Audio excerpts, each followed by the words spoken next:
लोणी बाजार टिकून राहिला याचं कारण एकच आहे की लोणी बाजारमध्ये कोणत्याही शेतकऱ्याची फसवणूक होत नाही। म्हणून लोणी या बाजारमध्ये लोक येऊन हे बिंदास गाय घेतात। महाराष्ट्राच्या कानाकोपऱ्यातून इथे शेतकरी श्वासाने येतात आणि इथून गाया घेऊन जातात। जरी कुठली फसवणूक झाली तर लोकांना बाजार कमिटी पूर्ण सहकार्य करते आणि सहकार्य करून त्यांचं काय असेल त्या पद्धतीने ते मिटवत असते।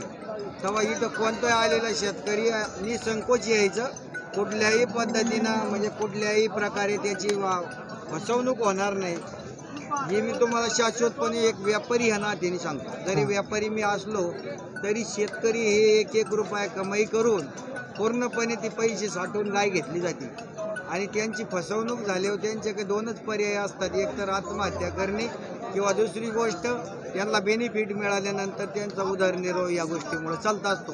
तेव्हा पूर्ण